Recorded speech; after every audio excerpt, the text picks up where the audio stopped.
کو یہ بتلایا ہے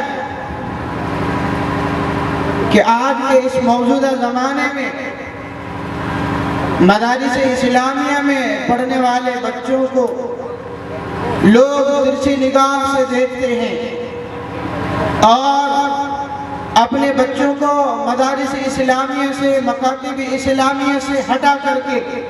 اسکول اور کالج اور یونیورسٹیوں میں پڑھانے کو فخر محسوس کرتے ہیں۔ وہ یہ کان کھول کر کے سن لیں، اللہ کے رسول سرور کونین صلی اللہ علیہ وسلم نے فرمایا، جب ایک چھوٹا ننھا منھا بچہ جو اپنی لڑکھڑاتی زبان سے، توتلی زبان سے، جبکہ اس کی زبان صحیح طریقے سے چل نہیں پاتی ہے، ان کے ماں اور باپ کوئی ایک اس بچے کو، اس نونہال بچے کو، اس معصوم بچے کو لے جا کر کے مکاتب میں، مدارس میں مولوی صاحب کے حوالے کرتے ہیں اور ان کو استاد محترم یہ کہتا ہے، پڑھ بیٹا بسم اللہ الرحمن الرحیم، سب سے پہلے یہ پڑھا۔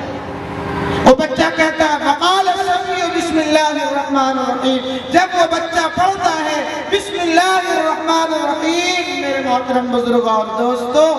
تو اللہ رب العالمین براءۃ للصبی، جب وہ بچہ اپنی لڑکھڑاتی زبان سے بسم اللہ الرحمن الرحیم پڑھتا ہے تو اللہ رب العالمین سب سے پہلے اس بچے کی برات لکھ دیتے ہیں، چھٹکارا لکھ دیتے ہیں، پھر ان کے والدین ماں اور باپ کے لیے برات لکھ دیتے ہیں، اور پھر ان کے بعد معلم اور ان کے استاد کے لیے برات لکھ دیتے ہیں۔ کس چیز سے برات لکھتے ہیں میرے محترم بزرگ اور دوستو؟ صحت نفس کیا ہے؟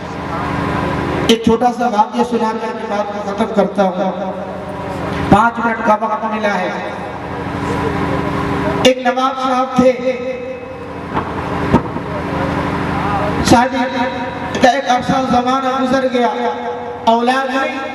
اولاد سے محروم ہے۔ کافی علاج و معالجہ کے بعد کسی ڈاکٹر نے، کسی حکیم نے ان کا علاج کیا اور ان کی بیوی حاملہ ہو گئی۔ غرض یہ کہ اب وہ نواب بیمار ہو جاتا ہے اور ایسا بیمار کہ تمام ڈاکٹر اور اطباء نے یہ فیصلہ کیا کہ اب ان کا جینا مشکل ہے، اب یہ بچنے والا نہیں ہے۔ جب یہ عالم ہوا، اس نواب صاحب نے اپنی بیوی کو، اپنی شریک حیات کو قریب بلایا اور کہا، دیکھو تمہارے بدن میں، تمہارے پیٹ میں جو بچہ ہے، اگر وہ لڑکا پیدا ہو تو تم اسے یہ مدارس میں، مکاتب میں جہاں بسم اللہ پڑھایا جاتا ہو، جہاں اللہ سکھایا جاتا ہو، جہاں لا الہ الا اللہ محمد رسول اللہ سکھایا جاتا ہو، آپ یہ کرنا کہ اس مدرسوں میں، اس مکتب میں اپنے بچے کو داخل مت کرنا، اس لیے یہ مولوی بنیں گے، کٹورا لے کر کے، رسید لے کر کے در در کے ٹھوکرے کھائیں گے، اسے تم ڈاکٹر بنانا، اسے تم انجینئر بنانا، انہیں پروفیسر بنانا۔ غرض یہ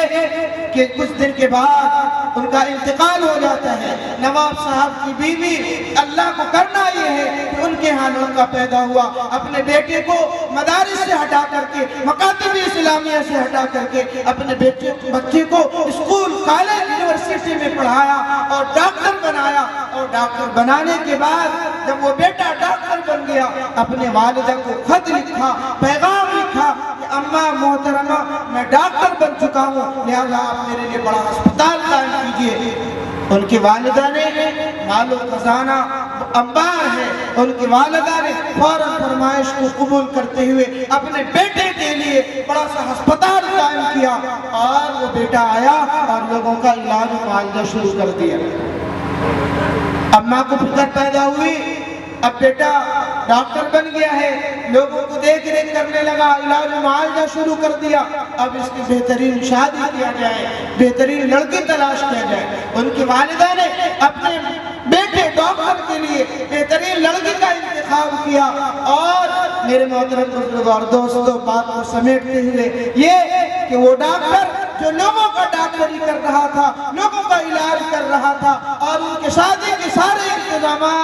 انتظام امور مکمل ہو چکے تھے، قریب یہ تھا کہ ان کا شادی ہو۔ میرے محترم بزرگان دوستو، کیا یہ بتلائیے جو ڈاکٹر لوگوں کا علاج کرتا ہو وہ بیمار نہیں پڑتا؟ وہ ڈاکٹر جو لوگوں کا علاج کر رہا تھا وہ بھی بیمار ہو گیا، اور ایسا بیمار ان کا بچنا ہو۔ ماں جس ممتے کے ساتھ اتنے سارے رقم خرچ کر کے اپنے بیٹے کو، ایک معصوم بچے کو ڈاکٹر بنایا، اب وہ بیمار ہو گیا، تمام ڈاکٹر نے فیصلہ کر لیا کہ اب ان کا بچنا ممکن نہیں، اب یہ نہیں بچ سکتا، لہذا وہ بچہ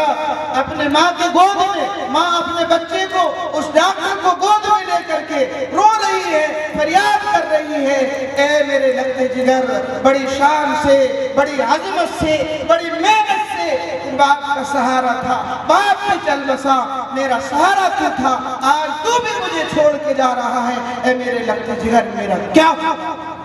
میرے محترم بزرگار دوستو، دل کے کانوں سے سنیے، وہ بچہ مدہوش ہو جاتا ہے، تھوڑی دیر کے بعد جب اس بچے کو ہوش آیا، ماں نے پوچھا بیٹا بتاؤ کیا خواہش ہے، کیا آخری تمنا ہے؟ تمہاری تمناؤں کو، تمہاری آرزوؤں کو آخری خواہش تکمیل کی جائے۔ میرے محترم بزرگ اور دوستو، وہ بیٹا کہتا ہے اپنے والدہ سے، اے اماں میری کچھ خواہش نہیں ہے، میں اس وجہ سے رو رہا ہوں، میں اس وجہ سے روتے ہوئے اس دنیا سے جا رہا ہوں۔ اے اماں آپ تو اس وجہ سے رو رہی ہیں کہ آپ نے مجھے ڈاکٹر بنایا، آپ نے مجھے انجینئر بنایا، آپ نے مجھے سب کچھ بنایا، آج میں آپ کو چھوڑ کر کے جا رہا ہوں، آپ اس وجہ سے رو رہی ہیں۔ مجھ سے پوچھئے، میں اس وجہ سے روتے ہوئے اس دنیا سے جا رہا ہوں۔ اے اماں آپ نے ڈاکٹر تو بنایا صحیح، لیکن مدارس اسلامیہ میں نہیں پڑھایا، آج میرے زبان پر تالے لگے ہوئے ہیں، میں اس دنیا سے کلمہ لا الہ الا اللہ کے بغیر جا رہا ہوں۔ وآخر دعوانا الحمدللہ۔